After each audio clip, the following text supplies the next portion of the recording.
Bitcoin सामने ही क्यों आया? तो ऐसे क्या जरूरत थी, हमें ऐसी करेंसी क्यों चाहिए थी जो डिसेंट्रलाइज्ड हो? बिटकॉइन के साथ साथ बहुत सारे चैलेंजेस थे स्टार्टिंग में। क्या आपका पैसा जो बैंक में पड़ा है वो सेफ है?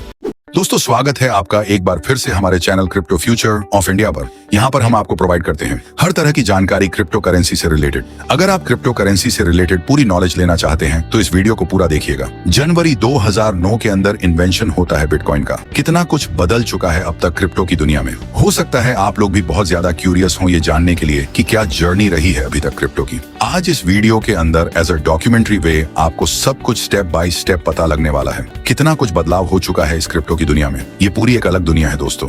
2009 के अंदर पहली बार बिटकॉइन का टर्म हम सबके सामने आया। उससे पहले पूरी दुनिया जानती नहीं थी कि क्रिप्टो क्या होता है, ये डिसेंट्रलाइज्ड सिस्टम क्या होता है, कुछ नहीं पता था। बट इम्पोर्टेंट ये नहीं है कि 2009 में आप लोगों ने पहली बार सुना। इम्पोर्टेंट ये है कि बिटकॉइन सामने ही क्यों आया। ऐसे क्या जरूरत थी, हमें ऐसी करेंसी क्यों चाहिए थी जो डिसेंट्रलाइज्ड हो? आंसर है 2008 के अंदर जो यूएस के अंदर रिसेशन आया था, फाइनेंशियल क्राइसिस आए थे। उसमें कुछ ऐसा हुआ कि लोगों का फाइनेंशियल सिस्टम से विश्वास ही उठ गया। क्या हुआ था, आइए देखते हैं। हम सब जानते हैं 2008 में लेहमैन ब्रदर्स का कोलैप्स हुआ था। और लेहमैन ब्रदर्स का कोलैप्स एक बहुत बड़ा कोलैप्स था, मतलब एक बैंक फेल्ड हो गया। मैं इस बात को आप लोगों को थोड़ा आसान तरीका समझाऊंगा। फॉर एग्जाम्पल के लिए अभी कुछ टाइम पहले ही आप लोगों ने न्यूज में सुना होगा कि इस बैंक के अंदर लोगों का अकाउंट फ्रीज हो गया था। कुछ टाइम के लिए ही सही, लेकिन उस वक्त यस बैंक के अकाउंट होल्डर्स को काफी प्रॉब्लम्स फेस करना पड़ रही थी, क्योंकि वो ना ही कोई ट्रांजैक्शन कर पा रहे थे और ना ही कोई विड्रॉवल कर सकते थे। फिर उसके बाद आरबीआई आया और उसने सब कुछ दोबारा से ठीक कर दिया। पहले की तरह ही सब कुछ स्मूथ हो गया। Net banking, withdrawal, deposit, UPI payment, सब कुछ पहले की तरह स्मूथली वर्क करने लगा। और फिर लोग धीरे धीरे भूल गए इस बात को। लेकिन यस बैंक के इस अकाउंट को फ्रीज करने की समस्या को देखकर कुछ क्वेश्चंस जरूर सामने आते हैं, जैसे क्या आपका पैसा जो बैंक में पड़ा है वो सेफ है? अगर प्रॉब्लम सॉल्व नहीं होती आरबीआई के जरिए और आप अपना पैसा निकाल नहीं पाते तो क्या होता? अगर आपका पैसा फंस जाता तो? फॉर एग्जाम्पल, पास्ट में कुछ बैंक है इंडिया के अंदर ही जहां पर एग्जैक्टली ऐसा ही हुआ है। आप स्क्रीन पर डिटेल्स देख सकते हैं उन बैंकों की और गूगल करके क्रॉस वेरीफाई भी कर सकते हैं आप लोग। सोचिए, अगर यस बैंक फेल हो जाता तो लोग क्या करते? वो तुरंत ही कोटक बैंक से भी अपना पैसा निकाल लेते हैं, एक्सिस बैंक से भी अपना पैसा निकाल लेते हैं, आईसीआईसीआई बैंक से भी पैसा निकाल लेते हैं, और भी अदर बैंक जहां पर भी अकाउंट होता है वहां से लोग अपना पैसा निकाल लेते हैं। और लोग ऐसा इसलिए करते हैं क्योंकि उनका विश्वास उठ जाता है बैंक से। और आरबीआई ये नहीं चाहता था कि लोगों का फाइनेंशियल सिस्टम से विश्वास उठे, इसलिए आरबीआई ने यस बैंक को सपोर्ट किया। सोचिए, अगर किसी का 1 करोड़ रुपया पड़ा हो बैंक में, या 2 करोड़ पड़ा हो, या 5 करोड़ पड़ा हो, और सच में लोगों को हजारों करोड़ रुपए मिलते रहते हैं बैंकों में, क्योंकि लोगों को विश्वास होता है कि पैसा सेफ है।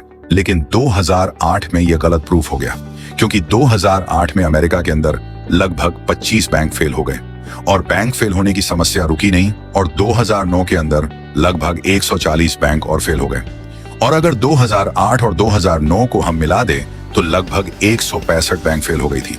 लेकिन उस वक्त इंडिया के अंदर इस बात का कोई बहुत बड़ा इफेक्ट नहीं पड़ा, क्योंकि लोग ज्यादातर उस वक्त इंडिया के अंदर कैश में डील करते हैं। कैश डीलिंग बहुत ज्यादा थी, इसलिए इंडिया पर उतना असर नहीं पड़ा। बट आज की डेट में वक्त बदल चुका है। जैसे अभी भी डिमोनेटाइजेशन जब हुआ था तो लोगों को उस टाइम इंस्पायर किया गया, बोला गया कि सब लोग अपने बैंक अकाउंट खुलवाएं और अपना पैसा अकाउंट में रखें। अगर आज कुछ ऐसा होता है Lehman brothers collapse type India में, तो इंडिया इस झटके को संभाल नहीं पाएगा। पर 2008 में सोचिए, लोगों का पैसा इन बैंकों में पड़ा था। अभी जल्दी भी सुना होगा आपने कि सिलिकॉन वैली बैंक कोलैप्स हो गई यूएस के अंदर। 10 मार्च 2023 की ही बात है, ज्यादा पुरानी भी नहीं है। अब आगे जो भी होगा वो देखा जाएगा वहां पर। लेकिन अगर इंडिया की बात करूं तो इंडिया के अंदर अगर कोई बैंक कोलैप्स होता है तो आपका बहुत कम पैसा ही इंश्योर्ड होता है। सिर्फ 5 लाख रुपए ही मिलेंगे आरबीआई के रूल्स के अकॉर्डिंग। स्क्रीन पर आप देख सकते हैं प्रूफ, चाहे तो खुद भी गूगल करके चेक कर सकते हैं इस फैक्ट्स को। अब जिसका करोड़ों रुपया पड़ा है बैंक में, उसका तो भगवान ही मालिक है। टॉपिक पर वापस आते हैं।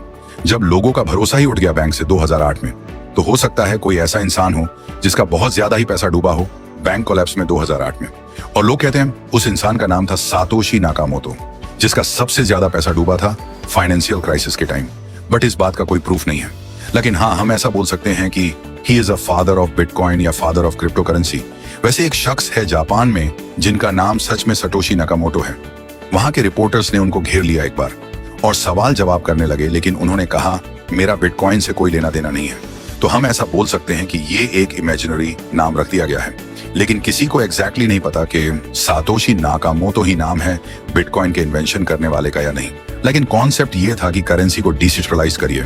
मतलब इसका ये है कि हमारा जो पैसा है वो डिसेंट्रलाइज्ड होना चाहिए, किसी के कंट्रोल में नहीं होना चाहिए।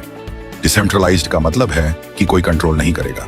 इसका मतलब है ना ही बैंक कंट्रोल करेगी, ना ही कोई गवर्नमेंट। एक ऐसा पैसा होना चाहिए, करेंसी होना चाहिए जो कोई भी कंट्रोल नहीं कर सकता। इसीलिए बिटकॉइन की शुरुआत हुई। अब बिटकॉइन के अंदर दो बहुत इंपॉर्टेंट चीजें थी, इसको ध्यान से समझिएगा। एक है इसकी टेक्नोलॉजी, जिसे ब्लॉकचेन टेक्नोलॉजी बोलते हैं, और दूसरा एक्सपेक्ट आता है इसमें करेंसी।